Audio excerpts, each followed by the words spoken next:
¿Y si la victoria más grande de tu vida no estuviera destinada a tus manos, sino a las de alguien que nunca imaginaste? Si Dios, en su infinita soberanía, eligiera lo improbable, lo invisible, para humillar a la fuerza que te oprime. Esta no es solo la crónica de una guerra antigua narrada en el libro de los jueces, es el eco de una verdad divina que resuena hasta tus batallas de hoy.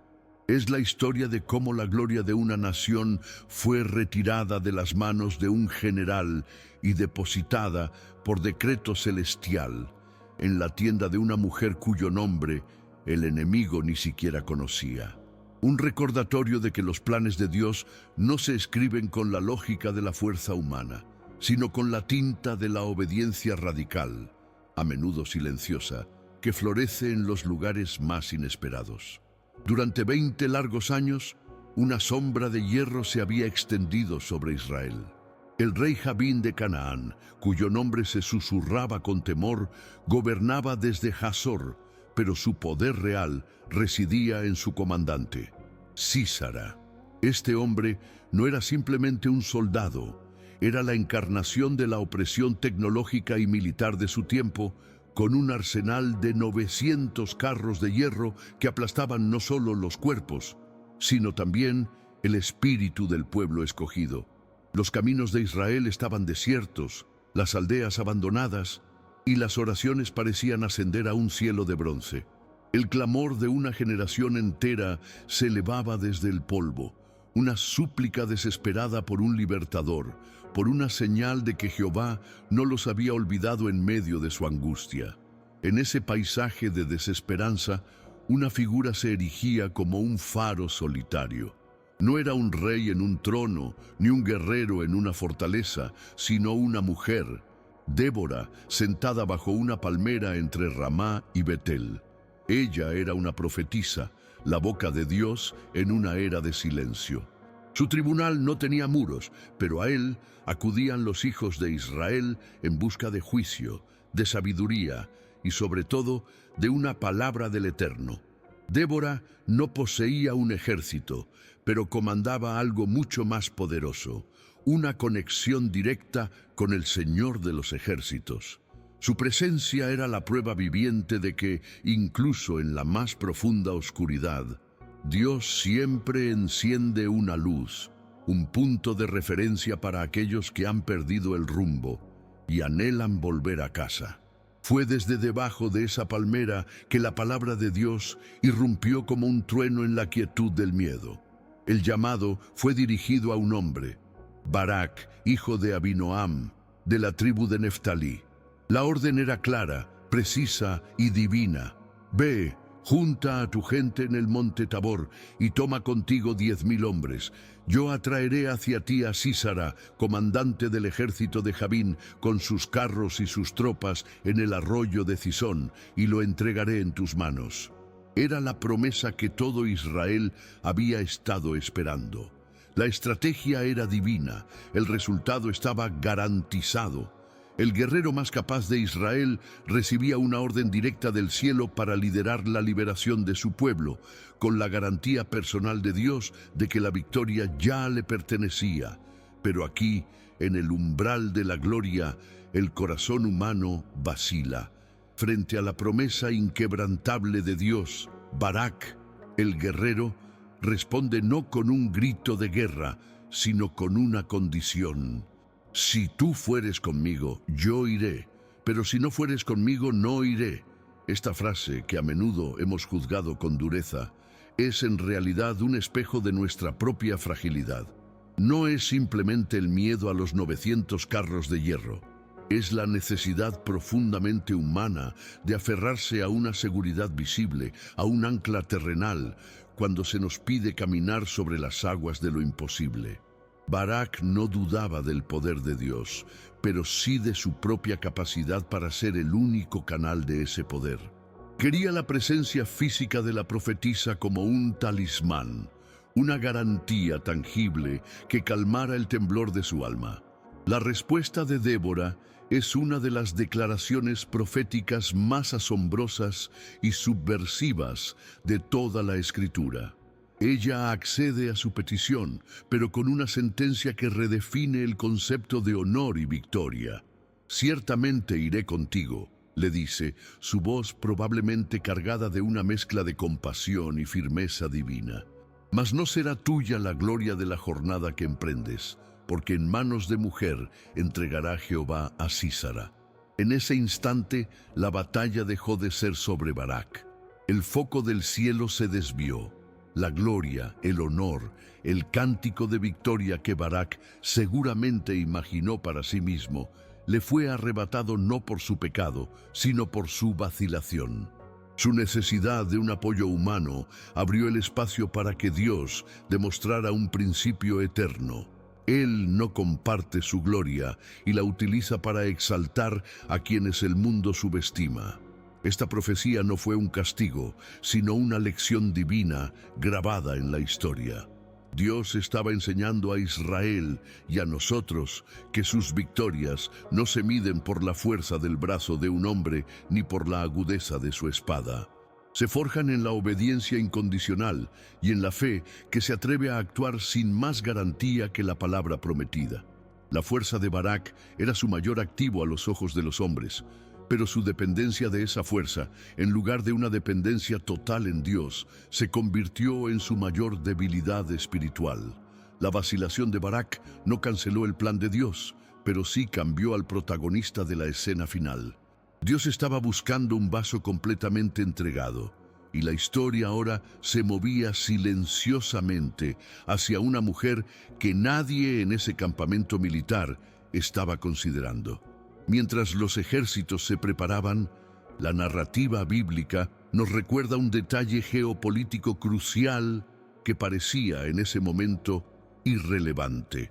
En la llanura, no muy lejos del futuro campo de batalla, vivía un clan conocido como los ceneos, descendientes de Jobab, suegro de Moisés. Este pueblo, bajo el liderazgo de un hombre llamado Heber, se había separado de sus hermanos y había acampado cerca de Cedes.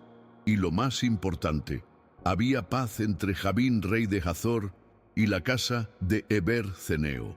Eran neutrales, amigos del enemigo. No tenían parte en la guerra santa de Israel. En su aparente neutralidad, en su pacto de paz con el opresor, se escondía la clave del cumplimiento de la profecía de Débora. Dios ya estaba posicionando su pieza secreta en el tablero, una mujer que vivía bajo un tratado de paz con el mismo hombre que Dios había sentenciado a muerte. La marcha hacia el monte Tabor debió estar cargada de una tensión palpable. 10,000 hombres, con la esperanza renacida, seguían a un líder valiente pero cuya gloria ya había sido sentenciada a otras manos. ¿Qué pensaría Barak mientras ascendía? ¿Habría comprendido la profundidad de las palabras de Débora? Quizás marchaba con la determinación de cumplir su deber, pero con la humillación de saber que el aplauso final no sería para él. Este ejército se movía hacia una confrontación militar, pero el verdadero clímax, el acto que sería recordado por milenios, no ocurriría con el choque de espadas y escudos, sino en el silencio de una tienda, lejos del ruido y la furia de la batalla. La historia de la vacilación de Barak nos confronta directamente. ¿Cuántas veces le hemos puesto condiciones a Dios? Señor, haré tu voluntad, pero solo si me das una señal clara, si me aseguras el resultado, si siento tu presencia de manera tangible. Exigimos ver para creer, cuando el reino de Dios opera bajo el principio de creer para ver. La jornada de Barak nos enseña que la obediencia parcial o condicionada, aunque nos permita participar en los planes de Dios, puede desviar la honra de nuestras manos.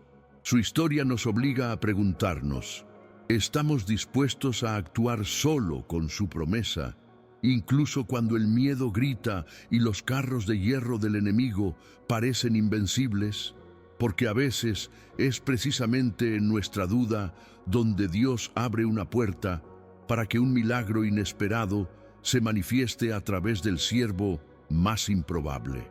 Al pie del monte Tabor, la noticia de la movilización de Israel llega a oídos de Sísara. La arrogancia, nacida de 2 décadas de dominio incontestado, nubla su juicio. Para él, 10.000 soldados de infantería israelitas, aunque valientes, no eran más que forraje para sus 900 carros de hierro, la maquinaria de guerra más avanzada de la época. Con una confianza ciega en su poderío tecnológico y numérico, Sísara convoca a todo su ejército y avanza hacia el arroyo de Sisón en el valle de Jezreel. La tierra tiembla bajo el peso de su ejército. El sol se refleja en el metal pulido de sus carros. Es el despliegue del poder del mundo en su máxima expresión. Una demostración de fuerza diseñada no solo para ganar una batalla, sino para aniquilar la esperanza para siempre. Pero Sísara había olvidado un factor crucial en su ecuación militar: el Dios de Israel. En el momento en que sus fuerzas se encontraron con las de Barak, la batalla dejó de ser un simple enfrentamiento terrenal. El juez celestial intervino. Como canta Débora más tarde en su himno de victoria, desde los cielos pelearon las estrellas, desde sus órbitas pelearon contra Sísara. Una tormenta sobrenatural, una furia divina, se desata sobre el ejército cananeo. La lluvia torrencial convierte el campo de batalla en un lodazal, y el antiguo arroyo de Sisón, normalmente un cauce seco o un riachuelo, se transforma en una violenta inundación que arrastra a hombres, caballos y sobre todo a los inútiles carros de hierro. La mayor fortaleza del enemigo se convirtió en su tumba de acero y lodo. Fue una derrota total, inequívoca y divinamente orquestada. En medio del caos y la masacre, el gran comandante, el terror de Israel, se encuentra repentinamente despojado de todo su poder. Sísara, el hombre de los carros de hierro, desciende de su vehículo inutilizado y huye a pie, solo, aterrorizado y humillado. Cada paso que da por el fango es el cumplimiento de la profecía de Débora. Su ejército es aniquilado, sus dioses de metal han demostrado ser impotentes y su propia vida pende de un hilo. En su desesperación no busca refugio en una de sus fortalezas, sino que corre hacia el territorio aparentemente neutral de los ceneos, aferrándose a la frágil seguridad de un pacto político hecho entre hombres, sin saber que estaba corriendo directamente hacia el lugar de su ejecución divina. Es entonces cuando la cámara de la historia gira y se enfoca en una tienda solitaria. Dentro, una mujer llamada Jael, esposa de Heber el ceneo, observa cómo la guerra, que parecía lejana, llega corriendo hasta la puerta de su hogar. Ella ve a un hombre cubierto de lodo y pánico y lo reconoce al instante. Es Sísara, el poderoso aliado de su pueblo, ahora un fugitivo. En ese momento, dos pactos chocan dentro de su espíritu: el tratado de paz terrenal de su clan con el rey Javín y una lealtad superior, no escrita, al Dios de Israel, el Dios que estaba sacudiendo los cielos y la tierra a pocos kilómetros de distancia. La eternidad contuvo el aliento, esperando la decisión que tomaría en el umbral de su propia casa. El dilema de Jael es de una profundidad espiritual inmensa. Como Cenea, no era israelita, no estaba obligada por el pacto del Sinaí. Su obligación social y cultural, bajo el sagrado código de la hospitalidad del antiguo Oriente Próximo, era proteger a quien buscara refugio bajo su techo, especialmente a un aliado. Ofrecerle seguridad a Sísara era el camino lógico, el camino seguro, el que honraba la palabra de su esposo y protegía a su familia de la ira de Javín. Rechazarlo o traicionarlo era un acto impensable, una declaración de guerra que podría costarle todo. Su decisión, por lo tanto, no nacería del patriotismo, sino de una alineación consciente con el mover de Dios. Tenía que elegir entre la seguridad de una alianza humana y la peligrosa obediencia a una convicción divina.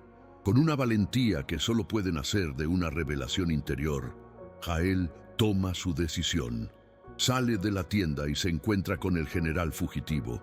Sus palabras son un cebo sagrado. Ven, Señor mío, ven a mí, no tengas temor. Cada palabra es una capa de aparente sumisión y hospitalidad que enmascara un propósito de acero. Lo conduce al interior de la tienda, el espacio más íntimo y protegido de una familia nómada. La tienda, que para cualquier viajero del desierto simbolizaba descanso, refugio y vida, estaba a punto de ser consagrada como el escenario del juicio final de Dios sobre su enemigo. El lugar de la seguridad se transformaría en el lugar de la sentencia. Una vez dentro, la astucia de Jael, guiada por el cielo, se despliega plenamente. Sísara, exhausto y deshidratado, le pide agua. Un anfitrión común le habría dado agua, pero Jael hace algo más. Abre un odre de leche, una bebida no solo más reconfortante y nutritiva, sino también conocida por inducir un sueño más pesado. Luego lo cubre con un manto, un gesto de cuidado que lo arropa en una falsa sensación de seguridad. Cada acción es deliberada, cada detalle es parte de un plan divino. El mal es más vulnerable no cuando está luchando, sino cuando cree que ha encontrado un refugio seguro, cuando se relaja y baja la guardia en el regazo de una hospitalidad engañosa. Y así, el opresor de Israel, el hombre cuya crueldad había hecho llorar a una nación durante 20 años, cae en un sueño profundo. El agotamiento de la batalla, el terror de la huida y el efecto calmante de la leche lo sumen en la inconsciencia. En su mente, quizás había triunfado. Había escapado de la furia de la batalla y del Dios de los hebreos. La alianza política de Heber lo había salvado. Se durmió confiando en el hombre sin saber que Dios había elegido a una mujer. En el silencio absoluto de la tienda, mientras el general dormía, Jael se convirtió en la mano ejecutora de la justicia divina. Entonces, Jael se levanta. Sus movimientos son silenciosos, precisos, llenos de una determinación sagrada. No busca en la tienda una espada o una daga, armas de hombres, armas de guerra. En su lugar, toma las herramientas de su vida cotidiana, los instrumentos con los que construye y mantiene su hogar. En su mano izquierda, agarra una estaca de la tienda. En su derecha, un mazo de obrero. La estaca, un objeto diseñado para perforar la tierra y dar fundamento, firmeza y estabilidad a su hogar, se convierte en el arma profética. La misma herramienta que fija su morada al suelo, ahora fijará la cabeza del enemigo al suelo de la derrota definitiva.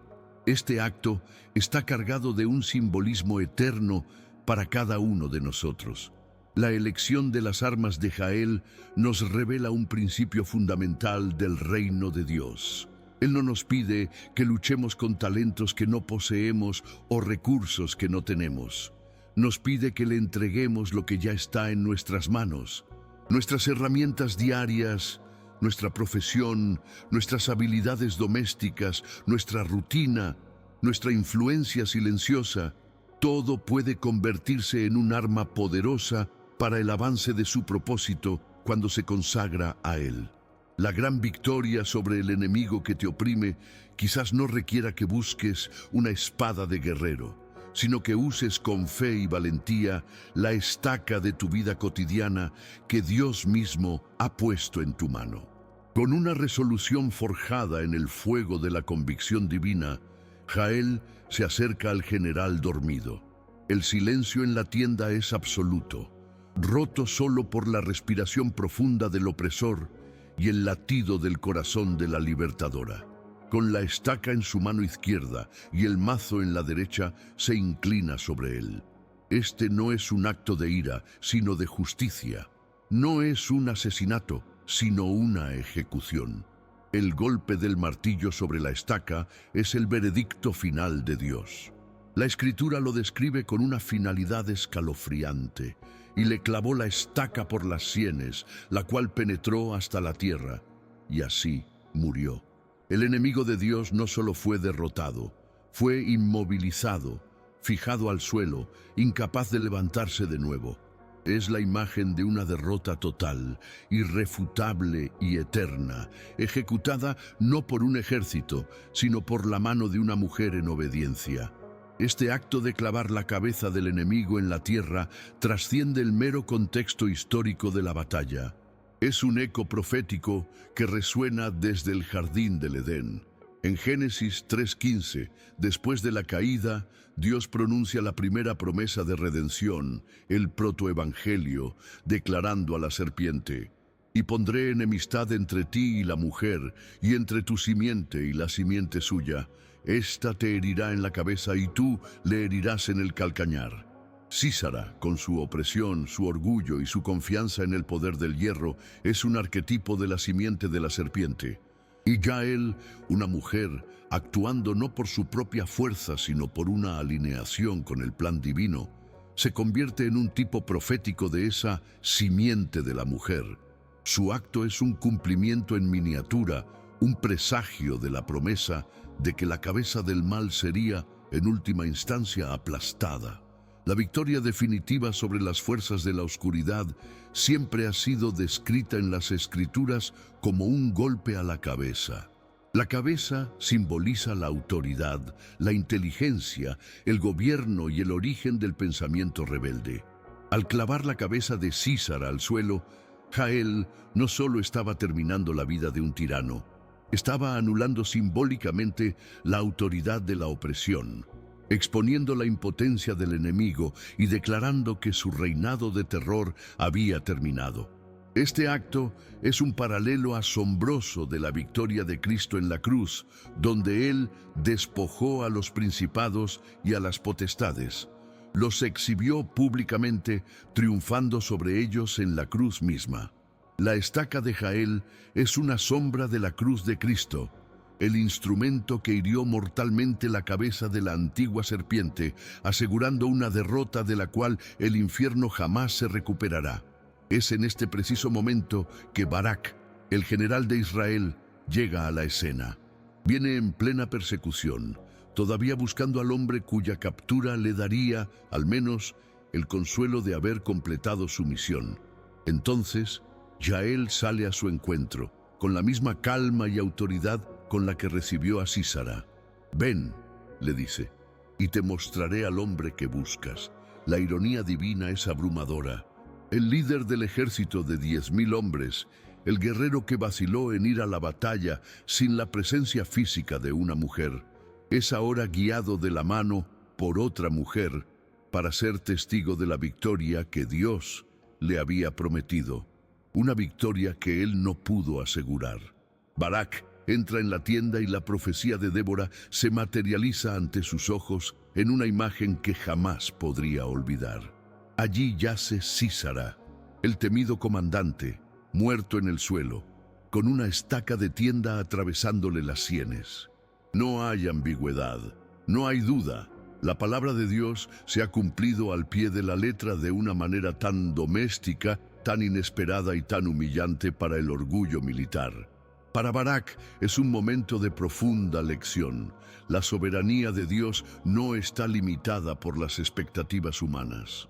La victoria de Israel no se había sellado en el campo de batalla, sino en el acto silencioso y obediente de una mujer que usó lo que tenía a mano para cumplir el propósito de Dios. La historia culmina en el capítulo 5 de Jueces, con uno de los poemas más antiguos y magníficos de la Biblia, el Cántico de Débora y Barak. Después de la batalla y la revelación, la nación estalla en alabanza. Pero este no es solo un himno de victoria, es una interpretación teológica inspirada de los acontecimientos que revela la perspectiva del cielo. Y en el corazón de este cántico celestial, el honor más grande no se le da al general ni a los 10,000 soldados, sino a la mujer de la tienda. El cielo celebra y magnifica el acto que el mundo pasaría por alto, el acto que nació de la fe y no de la fuerza. El cántico declara: «Bendita sea entre las mujeres Jael, mujer de Eber-Seneo, sobre las mujeres que habitan en tiendas, bendita sea». Esta bendición es de un calibre extraordinario. Es una declaración celestial que la coloca en un lugar de honor supremo. Es la misma estructura de bendición que siglos después el ángel Gabriel usaría para dirigirse a María, la madre de Jesús. Bendita tú entre las mujeres. El cielo reserva su más alta estima, su bienaventuranza, no para la nobleza o el poder militar, sino para aquellos, a menudo mujeres, cuya fe audaz y obediencia radical se convierten en el vientre que da a luz los planes de Dios en la tierra, ya sea un acto de justicia como el de Jael o un acto de redención como el de María. Para enfatizar aún más este punto, el cántico de Débora contrasta la bendición sobre Jael con una maldición solemne sobre una ciudad llamada Meroz. «Maldecid a Meroz», dijo el ángel de Jehová, «maldecid severamente a sus moradores, porque no vinieron al socorro de Jehová». Meroz era probablemente una ciudad israelita que por miedo o indiferencia permaneció pasiva y se negó a unirse a la batalla. Mientras que Jael, una extranjera, arriesgó todo para alinearse con Dios, Meroz, parte del pueblo del pacto, no hizo nada. La lección es eterna y penetrante. En la economía de Dios, lo que determina la bendición o la maldición no es el linaje, la nacionalidad o la afiliación religiosa, sino la respuesta del corazón a la llamada de Dios en el momento decisivo. La pasividad frente al mal es complicidad. Esta verdad nos traslada directamente de la tienda de Jael a la nuestra. Nuestra vida, nuestro hogar, nuestra mente, nuestro corazón es nuestra tienda, y el enemigo, en sus múltiples formas, el pecado recurrente, el miedo paralizante, la desesperanza, la adicción, la amargura, a menudo busca refugio precisamente ahí. No siempre llega con estruendo, como un ejército invasor.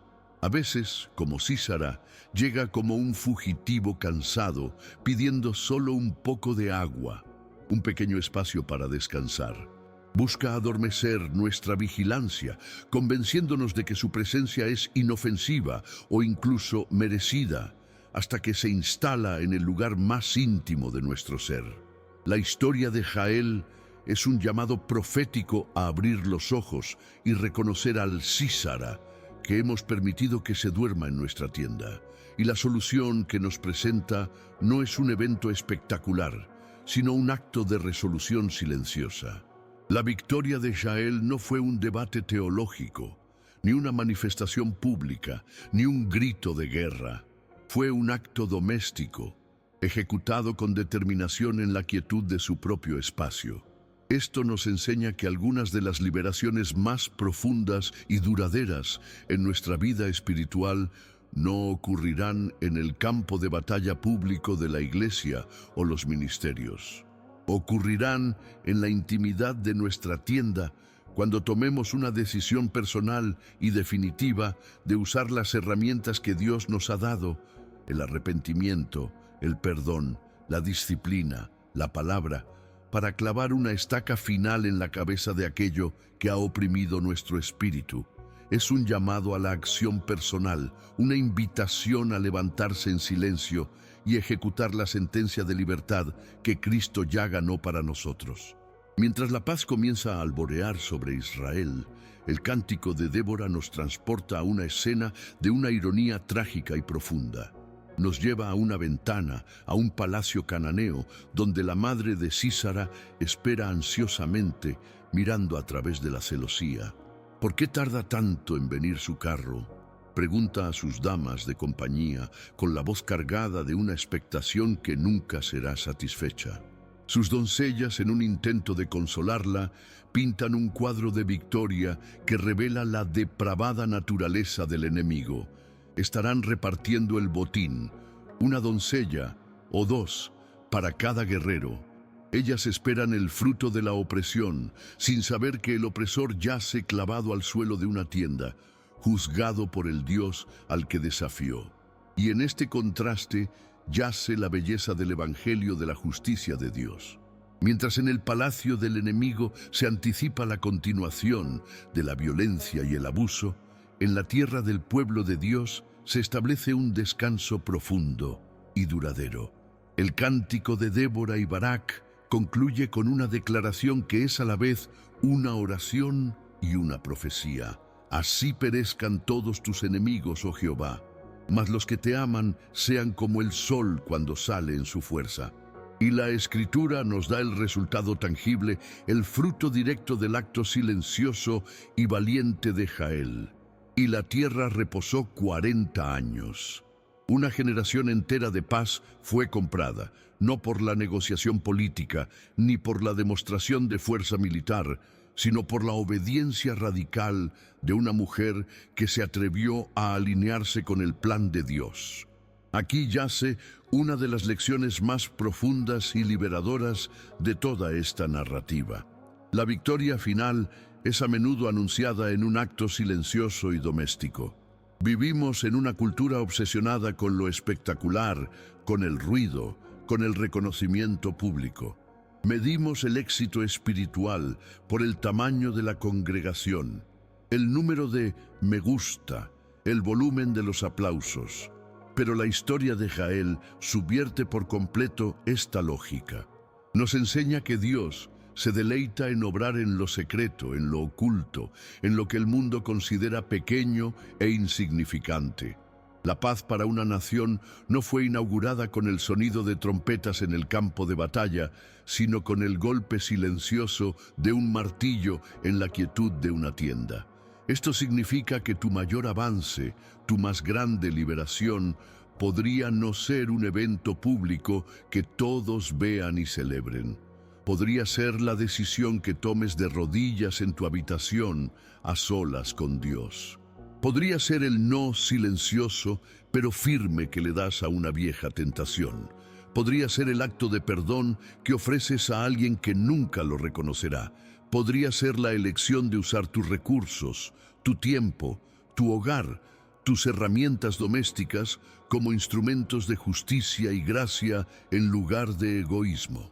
Estas son las estacas espirituales que clavan la derrota del enemigo en el territorio de tu vida, asegurando un fundamento de paz donde antes había tormento y opresión. La historia entera, en su magnificencia, apunta hacia una verdad aún mayor. Jael y su victoria, aunque reales e históricos, son una sombra, un tipo profético de una victoria cósmica y eterna. Si una mujer con una estaca pudo traer 40 años de paz, imagina lo que la simiente prometida de la mujer, Jesucristo, logró con la cruz.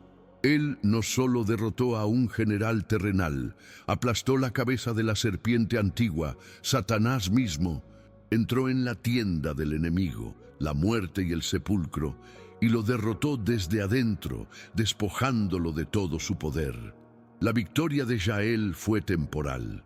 La victoria de Jesús es eterna y nos ofrece no solo un cese de hostilidades, sino una paz que sobrepasa todo entendimiento. Por eso, la palabra de Dios puede declararte hoy con absoluta certeza: no temas, porque yo estoy contigo.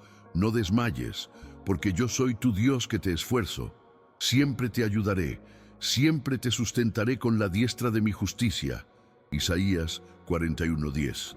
La misma mano soberana que guió el martillo de Jael es la que te sostiene en medio de tu batalla. No estás solo en tu tienda, no estás abandonado en tu lucha silenciosa. El Señor de los ejércitos, el Dios que hace pelear a las estrellas desde sus órbitas, es tu aliado. Su presencia es tu verdadera arma y su promesa, tu victoria garantizada. La Escritura dice que la tierra reposó. Este es el anhelo más profundo de cada alma humana, el descanso. No la mera ausencia de conflicto, sino un estado de paz, seguridad y plenitud que solo se encuentra en la presencia de Dios. Él anhela darte ese descanso, un reposo para tu mente, para tus emociones, para tu espíritu. Pero este descanso no es pasivo, es el resultado de una fe activa. Es el fruto que crece después de que has tomado tu decisión, después de que te has alineado con el cielo y has ejecutado por fe la sentencia de libertad sobre el enemigo que te ha mantenido cautivo. Dios ha decretado la victoria, a ti te corresponde hacerla efectiva en tu territorio. Así que hoy, la pregunta profética para ti no es si Dios puede darte la victoria. La pregunta es, ¿qué císara se ha adormecido en tu tienda? ¿Qué miedo? ¿Qué resentimiento? ¿Qué pecado oculto? ¿Qué mentalidad de derrota has estado alimentando con la leche de tu tolerancia y arropando con el manto de tus excusas? Hoy es el día de levantarte en la autoridad de Cristo. Hoy es el día de dejar de negociar con un enemigo ya derrotado.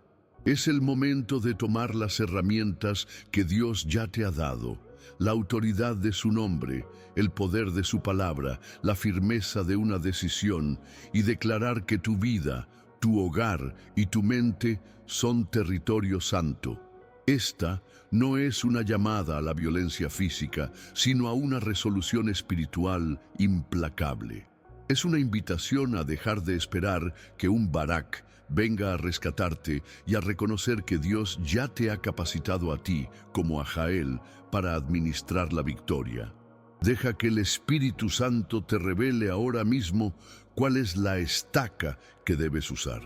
Deja que te muestre la cabeza del enemigo que debe ser clavada al suelo de una vez por todas. La paz de tus próximos 40 años, una vida de descanso y propósito en Dios, puede depender de tu acto de obediencia silenciosa en este mismo momento. No postergues tu libertad. Si este mensaje ha resonado en tu espíritu, si sientes el llamado a levantarte en fe, te invito a que lo compartas con alguien que necesite desesperadamente esta palabra de esperanza. Deja un comentario abajo y escribe «Tomo mi estaca» como un acto profético de tu decisión delante de Dios y de los hombres. Y no dejes de suscribirte a este canal para continuar profundizando en las verdades eternas de la palabra que tienen el poder de transformar nuestras vidas. Que la paz de Dios, esa que se sella en la victoria silenciosa, inunde tu corazón y tu hogar hoy y para siempre. Amén.